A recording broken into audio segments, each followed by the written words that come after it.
नमस्कार जी, मैं Shifali secret of your life program में आपका तहे दिल से स्वागत करती हूँ। एक बार फिर से आपके सामने हाजिर हैं। Secret of your life program में आपकी ढेर सारी परेशानियों का हल किया जाता है, ज्ञान दिया जाता है, ध्यान के बारे में विचार किया जाता है। तो आज न्यू ईयर है 2022, आपका कैसा रहेगा, जिसका टोटल अंक शुक्र देव का बनता है। तो बहुत सारी ज्ञान की बातें करेंगे आज प्रोफेसर गुरदीप हुड्डा जी के साथ।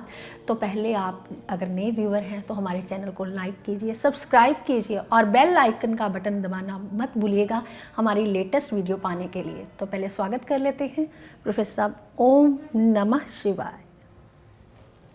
नमस्कार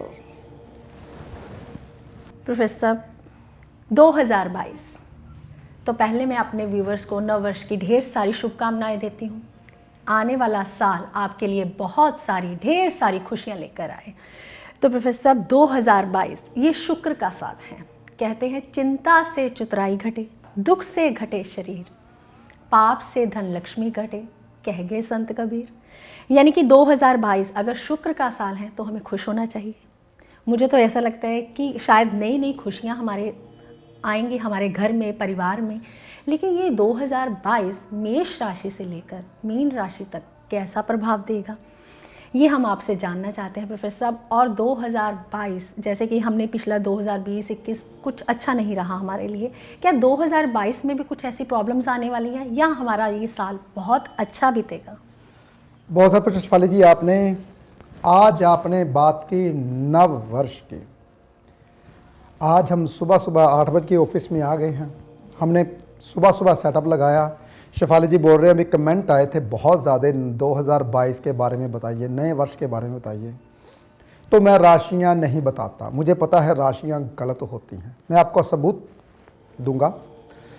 लेकिन 2022 के बारे में जानना चाहते हो तो सुनिए बहुत ध्यान से। आज शनिवार है, यानी कि जिस वार को कोई साल उदय होता है तो वो राजा माना जाता है। आज शनिवार है, यानी कि इस साल के राजा शनि देव होंगे। हमारी पंचांग शुरू होती है अप्रैल से, तो हमारी पंचांग जब शुरू होगी तो भी शनिवार होगा, वो भी राजा शनि ही है। तो जब हमारी पंचांग में सूर्य उदय तब होंगे मीन राशि में, तो राजा शनि, मंत्री गुरु रहे, मीन राशि गुरु की है।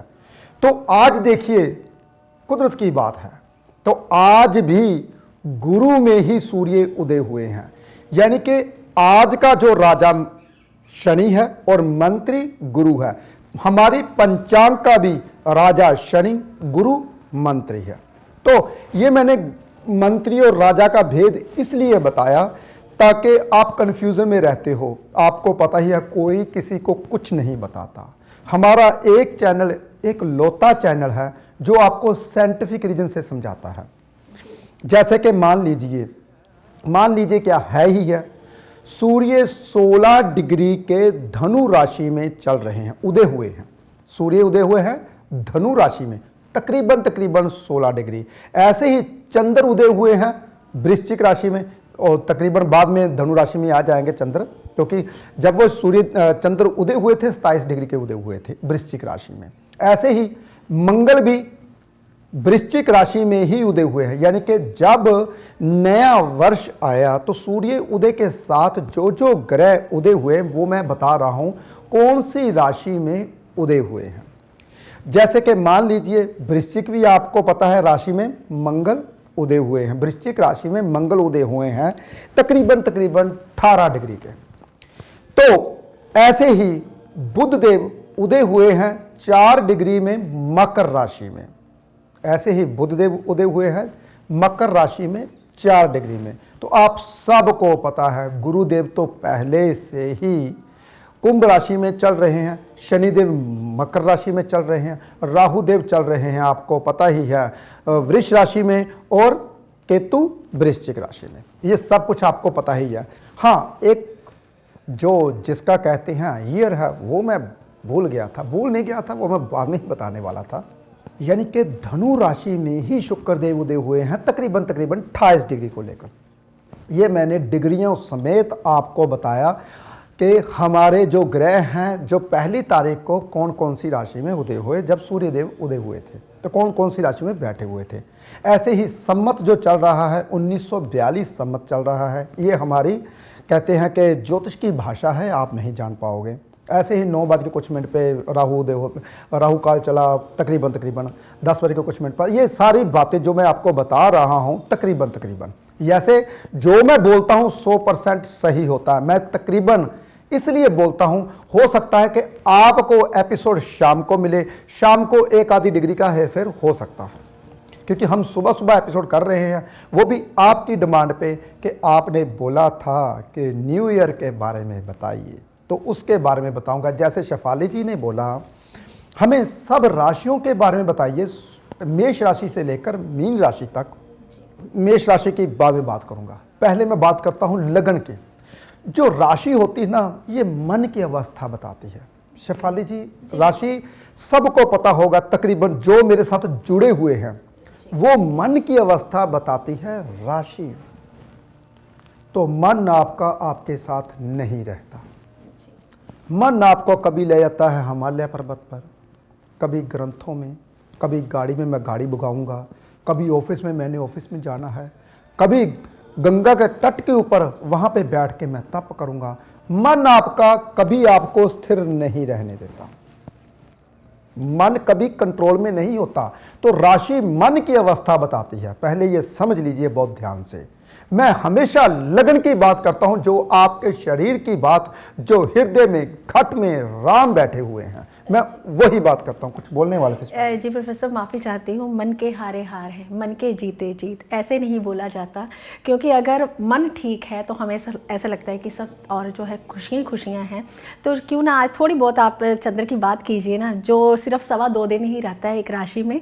क्योंकि आज नया साल है, आज न्यू ईयर है, हर के मन में एक क्यूरियोसिटी है कि आने वाला साल शायद ढेर सारी खुशियाँ लेके आए हमारे लिए। तो मुझे भी यही क्यूरियोसिटी है प्रोफेसर, अगर आप बोलेंगे तो मुझे लगता है वो बातें सत्य ही हो जाएंगी। तो क्यों ना आप बोले प्लीज़, हम चाहते हैं ये सब कुछ। शेफाली जी बहुत ध्यान से सुनिए। जो नया वर्ष है, जैसे कि मैंने अभी बताया कि जो वृश्चिक राशि में चंद्रदेव उदय हुए हैं, तो बाद में धनु राशि में आ जाएंगे जी। धनु राशि में तकरीबन हो सकता है 10-11 बजे 12 बजे आ जाए तकरीबन जी, क्योंकि 21-22 डिग्री के 23 डिग्री के तो उदय हुए हैं जी। तो बाद में हो सकता है कि शाम 4 बजे, ये मेरे को कैलकुलेशन करनी पड़ेगी कब आएंगे, धनु राशि में आ जाएंगे। तो वृश्चिक राशि में चंद्रदेव चल रहे थे। बहुत ध्यान से सुनिए, शेफाली जी ने बोला मेष राशि के बारे में बताइए कि मेष राशि के इंसान कैसे होते हैं, ये साल मेष राशि के लिए कैसा जाएगा। तकरीबन देखिए, जो शुक्र देव का ये साल है और ये वृश्चिक राशि में उदय हुआ, तकरीबन धनु राशि में तक चलेगा। तो मेष राशि के लिए ये साल अच्छा है, बुरा नहीं है। मेष राशि में अभी मेष राशि को लगन बना लिया जाए तो मकर राशि 10वें घर में आती है, जहाँ पे शनि जी विराजमान है। तो 10वें घर में शनि विराजमान जब होता है तो कहते हैं वो सब कुछ देता है कर्म में जो आप ढूंढते हो। एक शनि ग्रह ही ऐसा है जो आपको कभी किसी चीज़ की कमी नहीं देता। ज्ञान से लेकर आपके सुधरने तक, जब तक आप सुधर नहीं जाते, ये शनिदेव ही सब कुछ करवाते हैं। तो आपके 11वें घर में गुरु चल रहे हैं, तो गुरु 11वें घर में कहते हैं कारक भाव नाश्य। तो गोचर का गुरु कारक यहाँ पे काम नहीं करता। गोचर का गुरु 11वें घर में बैठा है, हो सकता है कि आपके 11वें घर में कोई और ग्रह भी बैठा हो। यहाँ पे गुरुदेव आपको फल देने वाले हैं मेष राशि के लिए। तो वृष राशि में अभी चल रहे हैं राहुदेव, यानी कि मेष राशि के दूसरे भाव में राहुदेव चल रहे हैं, तकरीबन 5-6 डिग्री लेकर। तकरीबन मैंने बोला 5-5.5 डिग्री है।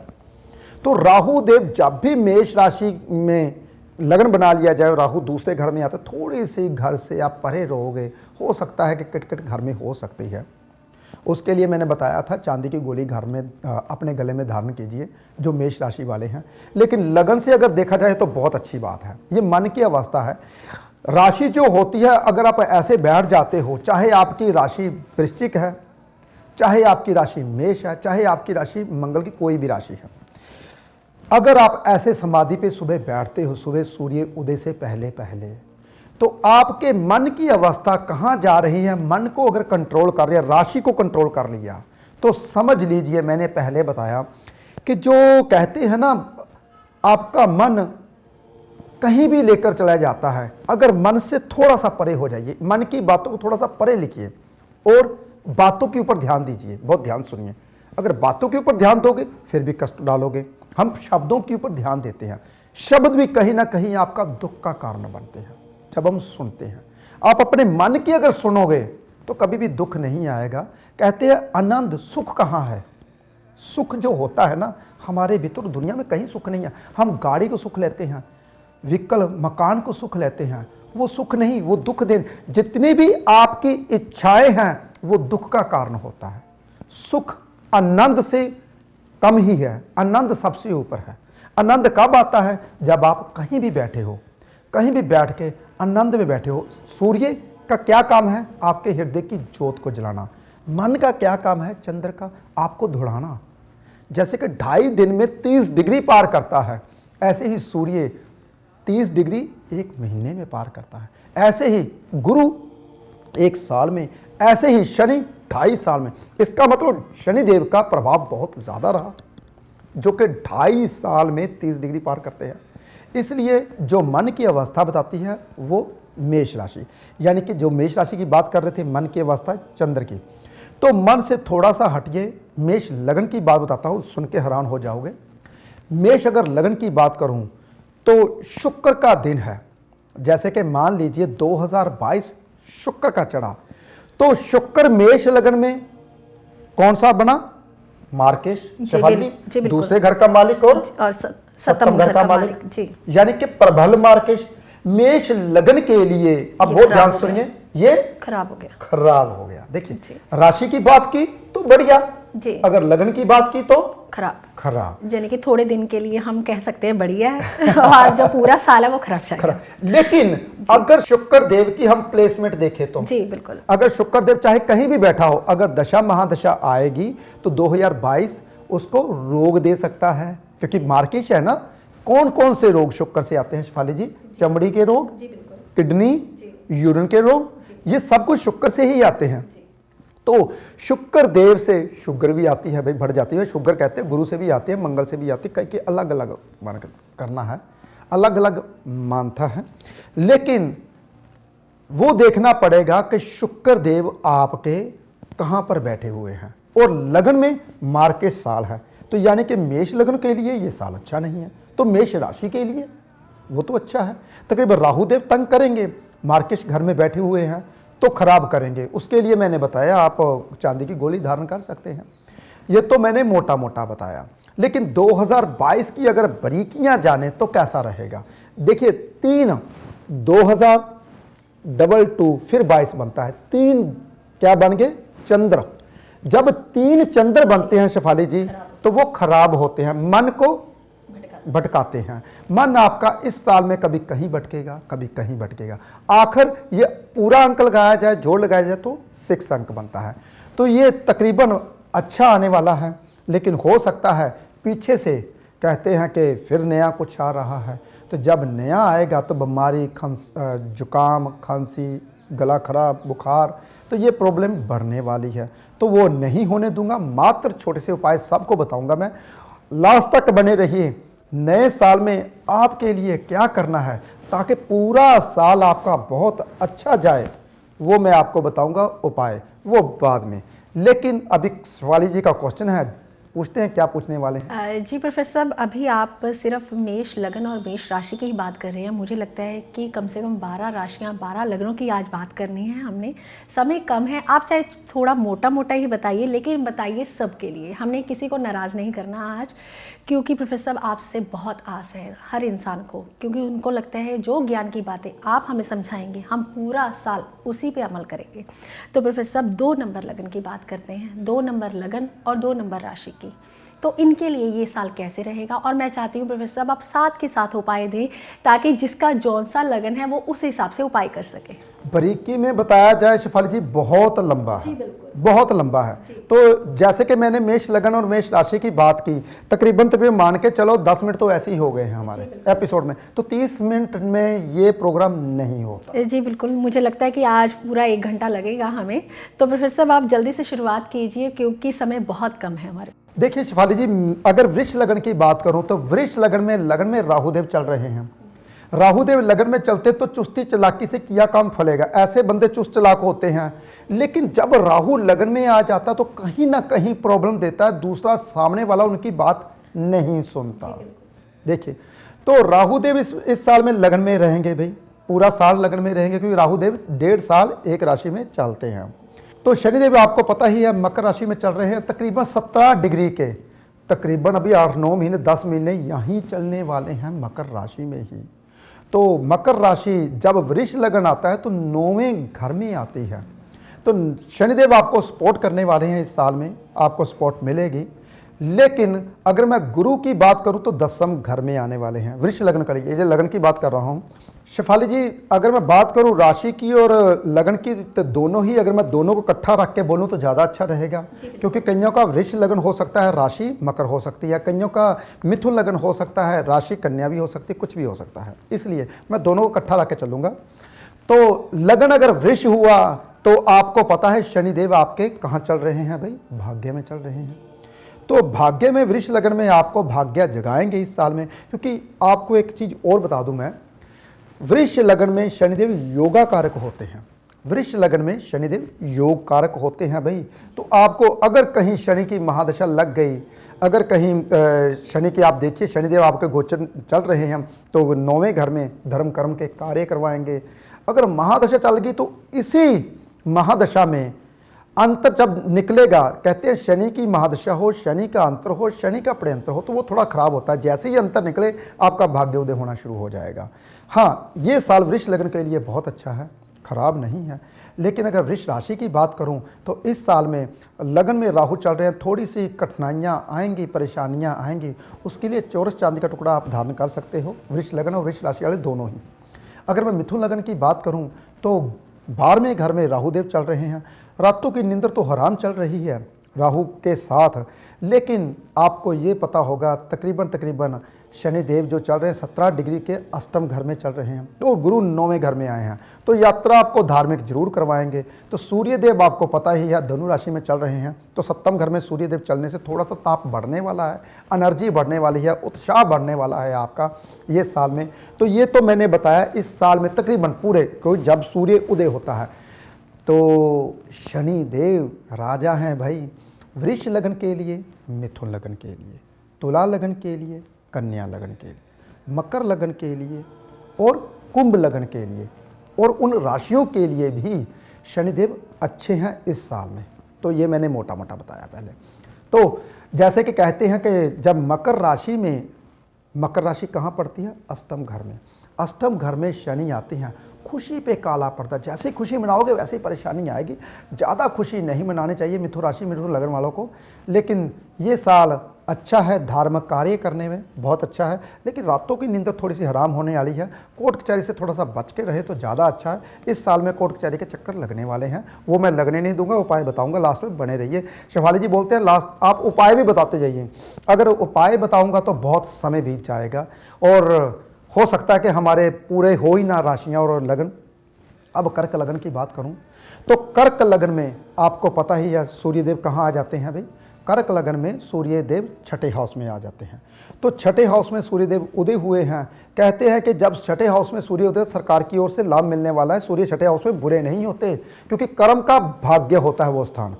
हमेशा कभी भी जिंदगी में हम बोलते हैं छठे में सूर्य होता है तो रिश्तेदारों का सुख नहीं मिलता, मान सम्मान में थोड़ी कमी रहती है, लेकिन सरकार की ओर से लाभ जरूर मिलता है। कर्क लगन में आपको पता ही है शनि देव जब 7वें हाउस में आते हैं थोड़ा सा चिड़चिड़ा स्वभाव बढ़ने वाला है, और गुरुदेव अष्टम में, तो गोल्ड का बिकना या गोल्ड का गिरना या गोल्ड का खो जाना, यहाँ पे कमी आएगी। और राहुदेव आपको पता ही है राहुदेव आपके चल रहे हैं 11वें भाव में और केतु पंचम में। जब कभी केतु पंचम में चले और शनि देव सप्तम घर में चले, राहु की पंचम घर पे दृष्टि हो जाती है, तो पंचम घर की काल पुरुष की कुंडली में सूर्य का माना जाता है। कुत्ते से बच के रहिए, इस साल में कुत्ता काट सकता है। कर्क लगन वालों की बात की, कर्क राशि वालों की बात की, लेकिन बहुत ध्यान रखिए, ये बारीकियां हैं, बारीकियां कोई नहीं बताता। मैं लंबी लंबी भविष्यवाणी नहीं करता कि इस साल में ये होगा बड़ा सा, इस साल में ये होगा। ये जो भविष्यवाणी होती है ये राशि के ऊपर और लगन के ऊपर देख के ही भविष्यवाणी की जाती है, ऐसे भविष्यवाणियां नहीं की जाती। ऐसे मुझे भी तुकबाजी लगती है, लेकिन जो मैं बात फिर मैं बता रहा हूं, जो यहाँ पे बोल रहा हूँ 100% सत्य होगी। लेकिन मैं हमेशा तकरीबन बात इसलिए करता हूँ, डिग्री का फर्क हो सकता है 19-21, क्योंकि हम बहुत बरीकी है ज्योतिष में। जी प्रोफेसर साहब, मैं यही अपने परिवार के लोगों को कहना चाहूँगी कि वीडियो के अंत तक बने रहें, क्योंकि अभी तक प्रोफेसर साहब ने 4 लग्नों की बात की, 4 राशियों की बात की, लेकिन उनके उपाय नहीं बताए। थोड़े बहुत उपाय बताएं, हम फिर दोबारा से चलते हैं उपायों की ओर।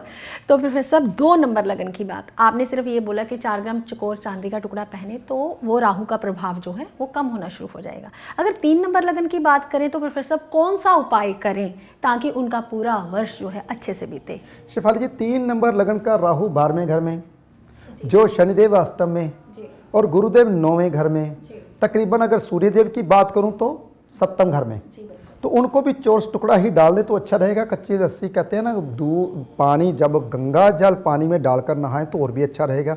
नहीं तो आप गंगा जल नहीं है तो कच्चा दूध थोड़ा सा पानी में डालकर नहाएं तो बहुत अच्छा रहेगा। मेरे उपाय बहुत सिंपल और साधारण होते हैं, कीजिए फिर देखिए। जी प्रोफेसर साहब, अगर कर्क लगन की बात की तो आपने ड्रा ही दिया कि कुत्ते से बच के रहें। कुछ लोग डॉग से डरते हैं, कुछ लोग लवर होते हैं, डॉग लवर्स, लेकिन उसके लिए क्या उपाय होना चाहिए? बहुत आसान उपाय है जी। काला सफ़ेद कंबल किसी गरीब को दीजिए। काला, आजकल सर्दी है भी, काला सफ़ेद कंबल किसी धार्मिक स्थान पे जो वहाँ पे होते हैं गरीब, किसी को भी दे सकते हैं काला सफ़ेद कंबल, या काले सफ़ेद तिल ले सकते हैं। 50 ग्राम काले तिल, 50 ग्राम सफ़ेद तिल, अगर कुत्ते से बचना चाहते हैं तो वो किसी भी धार्मिक स्थान पे या शिवलिंग के ऊपर चढ़वा सकते हैं। बहुत आसान है। नहीं तो एक चीज़ और उपाय है, मेरे उपाय बहुत ज़्यादा आसान है, कुछ भी कर सकते हो, लेकिन उपाय के साथ साथ ये देखिए, थोड़ा सा कहते हैं कि जब कभी पंचम घर में केतु आ जाते थे ऐसे इंसान धार्मिक भी हो जाते हैं जी। धार्मिक किस लिए क्यों होते हैं? क्योंकि गोल्ड का बिकना, गोल्ड का खो जाना कर्क लगन का, तो वो इंसान भगवान का नाम खुद भी खुद लेगा, मेरे साथ नुकसान हो गया है भगवान, ऐसा नहीं ऐसा नहीं। तो ऊपर से केतु पंचम स्थान में, थोड़े धार्मिक हो जाते हैं। तो धार्मिक यात्रा कीजिए, 800 ग्राम चने की दाल धार्मिक स्थान पे जरूर दीजिए, गुरुवार के दिन 8:15 से पहले। जी प्रोफेसर साहब, कर्क लगन वाला की और एक बात बोल दूं, इन लोगों का कोई एम्बिशन नहीं होता, जैसे कि आज सुबह एम्बिशन बनाते हैं, शाम तक उनका शेफाली जी केकड़ा होता है जी, केकड़ा टेढ़ा चलता है जी बिल्कुल बिल्कुल, टेढ़ा चाल वो सीधा नहीं चलता जी बिल्कुल। टांगे बहुत सारी होती हैं जी, मैं ये भी काम कर लूं, मैं वो भी कर लूं, पूरा कुछ नहीं होता, पूरा कुछ नहीं, वो हर तरफ टांग फंसा लगता है, मैं ये भी करूंगा ये भी करूंगा ये भी करूंगा, पूरा नहीं कुछ पता। जी, इनके लिए क्या करना चाहिए जो इनका एक एम्बिशन बने? हालांकि बहुत इंटेलिजेंट होते हैं ये लोग, लेकिन प्रोफेसर ये क्या करें, क्योंकि ये नया साल है, नई शुरुआत है, तो आप बच्चों के लिए थोड़ी सी गाइडलाइन दीजिए। शेफाली जी, कर्क लगन जो होता है केकड़ा, पानी, मान लीजिए पानी का ही लगन होता है जी, तो पानी को कभी आप स्थिर नहीं कर पाते जी बिल्कुल, पानी को बांध नहीं सकते। अगर पानी के ऊपर पानी बांधे वो आखिर बिखरेगा ही बिखरेगा, तो इनको बांध नहीं सकते। मात्र इनके ऊपर गुरु का प्रभाव पड़ जाए तो अच्छा रहेगा जी। अगर छोटे बच्चे हैं तो पीले रंग का धागा पहनाइए जी, अगर बड़े हैं तो पुखराज डलवा सकते हैं जी। अगर ज़्यादा बड़े हैं, जैसे कि मान लीजिए कर्क लगन आप जैसा, या जैसे कि 25 साल से ऊपर है, तो गोल्ड की चैनी डलवाइए जी बिल्कुल, तो इनका स्थिर हो जाता है। जो चंद्रमा है वो कहते हैं गुरु उच्च का चंद्र की राशि में ही होता है, तो ज्ञान जाग जाता है, भटकना बंद हो जाती है। जी प्रोफेसर, बहुत बहुत धन्यवाद। अब बारी आती है सिंह लगन वालों की। तो सिंह लगन वाले भी प्रोफेसर, मैं थोड़ा सा बता दूं, इनमें सेल्फ कॉन्फिडेंस की कमी रहती है, तो ये अपना पूरा साल कैसे व्यतीत करें और ये आने वाला साल इनके लिए कैसे रहेगा और इनके उपाय आप जरूर दीजिएगा। शेफाली जी, इतना सब कुछ पूछोगे तो अपने के पास कौन आएगा? जी जी, आपसे लोग मिलने के लिए उतावले हो जाएंगे अब क्योंकि उनको पता चलेगा कि इतना ज्ञान है प्रोफेसर गुरदीप हुड्डा साहब के पास। नमः शिवाय। क्योंकि प्रोफेसर आपके पास वाकई बहुत ज्ञान है, लेकिन वो ज्ञान कहते हैं ना, बांटने से और बढ़ जाता है। आप बांटेंगे और आ जाएगा आपके शिफाली जी, पता क्या बात है, ये बात नहीं है, मैं बताना चाहता हूँ। मैं तो वैसे मजाक कर रहा था, अपने जी। पास कौन आएगा, बेचारे दूसरे पंडितों के पास कौन जाएगा। मेरा तो जब मैं सुबह उठता हूँ तो कोई ना कोई आप जैसा कुछ ना कुछ मेरे अकाउंट में पैसे डलवा ही देता है, पता नहीं, ये जी। शुरू से ही है। चलो, ये तो भगवान की बात है। शेफाली जी, एक बात और बताऊं, जब तक कुंडली हम देख नहीं लेते पूरा निचोड़, तब तक पूरा निचोड़ हम नहीं ले पाएंगे। जी बिल्कुल। ये यहाँ पे जो मैं बातें बता रहा हूँ ये तकरीबन है, लेकिन मैं फिर बोलता हूँ, मेरी कही हुई बात कभी गलत नहीं होती, क्योंकि मेरे हृदय से वो बात निकलती है। तो हृदय भगवान के साथ कहते हैं, घट घट में राम बसे हुए हैं। तो घट हृदय, हमारे हृदय में राम बसे हैं। वो कभी किसी को गलत नहीं, मन आपको भटका सकता है, मन आपको घोड़े पे लेके जा सकता है, लेकिन जो राम बैठे हुए हैं वो आपको स्थिर रखेंगे। वो कहते हैं आपके भीतर ही पूरा ज्ञान। रात को सोते समय मैंने भी सोचा था, मैंने कहा, हे भगवान, मुझे नए साल में इतना ज्ञान दो ताकि मैं लोगों में बांट सकूं। तो रात को सोते समय ओम नमः शिवाय बोलता रहा, पता नहीं नींद कहाँ से आ गई। जब सुबह उठा तो ओम नमः शिवाय मुंह के भीतर ही था। तो देखिए, जो लफ्ज़ आप सोते समय मुख में लेकर सोते हो, जब उठते हो वही लफ्ज़ निकलता है। तो ये बातें बहुत अंदर की है। तो कुछ लोगों का मानना है कि ये कुछ नहीं है, लेकिन कहते जो जाग जाता है उसको पता चलता है। जो मेरी बातें हैं ये बीए की है, तो आप क्या पता, आप नर्सरी में हो, आप फर्स्ट में हो, सेकंड में हो, किसी की अवस्था बता रहा हूँ। आपकी अवस्था कहाँ तक पहुँची है, क्या पता एमए तक मेरे से भी ऊपर पहुँच चुकी है, हो सकता है। तो अवस्था के हिसाब से कईयों को मेरी बातें समझ आएगी, कईयों को नहीं समझ आएगी, क्योंकि मेरी बातें कुछ थोड़ी सी ऊपर से निकल जाती हैं। तो बार बार एपिसोड, कुछ लोग कहते हैं हमें बार बार एपिसोड देखना पड़ता है कि आपकी बातें समझने के लिए। चलो फिर मेरी बातें से अंदर से आगे आते हैं, फिर संग लगन के ऊपर मेरी बातें आगे की आगे चली जाती हैं, पता नहीं कहाँ के ये अंदर से बातें निकलती हैं।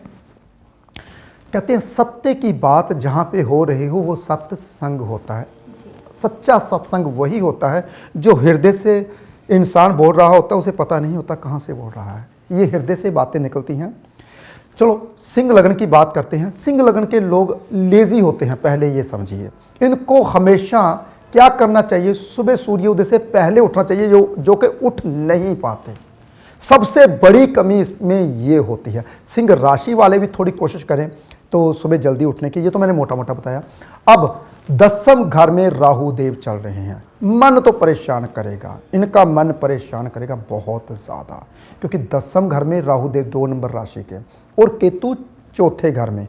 चौथे घर में जब भी केतु आता है तो मन भटकाता ही भटकाता है। तो छठे घर में आ गए शनि देव, जो कहते हैं मैं रोग भी दूंगा, ऋण भी दूंगा और कर्जा भी बढ़ाऊंगा। सिंह लगन के लिए, ये सिंह राशि के लिए इस साल में कर्जा बढ़ने वाला है। ये तो खुद ही कर्जा ले लीजिए, कोई मकान कहते हैं कि जिसका मकान नहीं बना तो वह बनवा लीजिए। कर्जा तो वैसे भी आने वाला है, बैंक का कर्जा ही ले लीजिए।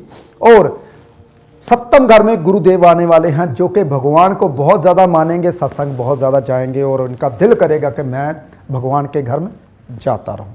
प्रोफेसर साहब, मैं आपको रोकना चाहूँगी क्योंकि समय जो है वो इजाज़त नहीं देता। अगर आज का एपिसोड आपको कैसा लगा ये हमें कमेंट करके आप ज़रूर बताइएगा। साथ में आप हमारे चैनल को लाइक करें, सब्सक्राइब करें, बेल आइकन का बटन दबाएं लेटेस्ट वीडियो पाने के लिए। हम अगले एपिसोड में जल्दी आपसे मिलते हैं। फिलहाल आज के लिए इतना ही। नमस्कार।